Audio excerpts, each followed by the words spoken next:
সুপ্রিয় দর্শক এবং শ্রোতা সকলকে স্বাগত জানাচ্ছি সারা বাংলা ফেসবুক পেজ থেকে। একই সাথে আমি ঠিক অবস্থান করছি এই মুহূর্তে গাইবান্ধা সদর উপজেলার উপজেলা নির্বাহী কর্মকর্তার কার্যালয়ের সামনে। এখানে দুটি পদের বিপরীতে অসংখ্য আবেদনকারী তারা এখানে উপস্থিত হয়েছেন। আর কিছুক্ষণের মধ্যেই কিন্তু হয়তো শেষ হবে, সম্পন্ন হবে। তবে সকাল 10টা থেকে চালু হওয়া এই পরীক্ষার্থীদের মৌখিক পরীক্ষা গ্রহণ করা হচ্ছে।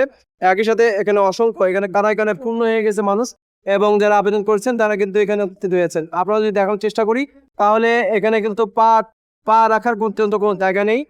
একই সাথে আমরা যদি বলার চেষ্টা করি যে শৃঙ্খলতা বজায় রাখার ক্ষেত্রে এটি যদি পদক্ষেপ গ্রহণ করলো তাহলে অবশ্যই ভালো হতো। একটা বিষয় আপনাদেরকে জানিয়ে রাখার চেষ্টা করি, দুটি পদের বিপরীতে প্রায় তথ্য সংগ্রহকারী গাইবান্ধা সদর উপজেলায় সব কয়টি ইউনিয়ন মিলে গতকালের তথ্য অনুযায়ী প্রায় 1700 আবেদনকারী তারা আবেদন করেছেন এবং সুপারভাইজার পদে প্রায় 1000-এর বেশি আবেদন করেছেন। তো সব মিলিয়ে এই ছিল আমাদের সর্বশেষ তথ্য। সারা বাংলা ফেসবুক পেজের সাথে যুক্ত থাকুন, একই সাথে ইউটিউব চ্যানেলও। আরেকটা বিষয় আপনাদেরকে জানিয়ে রাখি যে আজকে কিন্তু কানায় পূর্ণ ছিল ঠিক উপজেলা নির্বাহী কর্মকর্তার দপ্তরের সামনেই, এবং আপনারা দেখতেই পাচ্ছিলেন ছবিতে দেখা যাচ্ছে যে কত সংখ্যক যারা আবেদনকারী, তথ্য সংগ্রহকারী এবং সুপারভাইজার দুটি পদে। আচ্ছা, এখানে আপনার কোনো প্রার্থী আছে বা আপনি নিজে আবেদন করছেন? আমি একটা আবেদন করছিলাম, আমি পরিস্থিতি দেখে মনে হচ্ছে যে আমার হয়ে যাওয়ার দরকার নাই। কিভাবে মনে হলো এটা? আরে এখানে যে পরিমাণ সিস্টেম চালু হয়েছে, দেশ এখন পাচ্ছে সে তখন ঢুকে যাচ্ছে, মানে সিরিয়াল মেইনটেইন হচ্ছে না। না খেলা নিলে দরকার নাই, ভাইবারও আমার দরকার নাই। আচ্ছা, ছোট ভাই সুপারভাইজারের পরীক্ষা আছে, ওইটা পরীক্ষা দিয়ে নিয়ে চলে যাব। আচ্ছা। তো এই যে এখন যে পরিবেশ পরিস্থিতি দেখছেন, সেই ক্ষেত্রে কেমন মনে হয় আপনার? পরিবেশটা কি ভালো?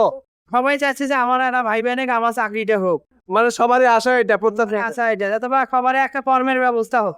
আচ্ছা, এটা আমার আশা। সব মিলিয়ে একেবারে খারাপ অবস্থা নাই, না তবে একটু সুশৃঙ্খলতা বজায় রাখলে ভালো হতো। আর যাক, আপনি যে মতামত প্রকাশ করলেন আমারও সেই একই মতামত। একজন গণমাধ্যম কর্মী হিসেবে, আপনি একজন কন্টেন্ট ক্রিয়েটর, পাশাপাশি অভিনেতা হিসেবে আপনি যে মন্তব্য করলেন, আপনাকে অসংখ্য ধন্যবাদ। তথ্য সংগ্রহকারী এবং সুপারভাইজার দুটি পদে আবেদন করেছেন সেটা ছবিতে দেখা যাচ্ছে।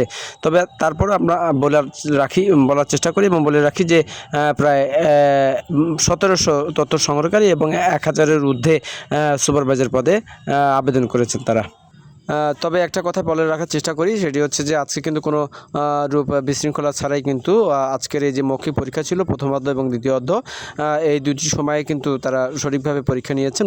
আচ্ছা শুনেন, আপনি কোন পদে আবেদন করছেন? কোনো পদে আবেদন করে ছোট ভাই নিয়ে আসছি। ও ভাইকে নিয়ে এসছেন? ছোট ভাই সুপারভাইজার পদ আমরা এদের পদে আবেদন করেছে, তাকে নিয়ে আসছি। আমরা চার পণ্ডিতের একজন সদস্য, তাকে আমরা দেখতে পেলাম, তার ছোট ভাই এখানে পরীক্ষা দিতে আসছে। একই সাথে উপজেলা নির্বাহী কর্মকর্তা মহোদয়ের অফিসের সামনে কিন্তু আমরা অবস্থান করছি, এবং এখানে দুটি পদের পরীক্ষার বিপরীতে অসংখ্য যারা আবেদনকারী তারা কিন্তু এখানে আসছে, এবং এক এক করে ইউনিয়ন ভিত্তিক যে আবেদনকারী তাদেরকে ডাকছিলেন, এবং খুব ভালোভাবে এই পরীক্ষাটি আজকের সম্পন্ন হয়েছে বলে জানা গেছে।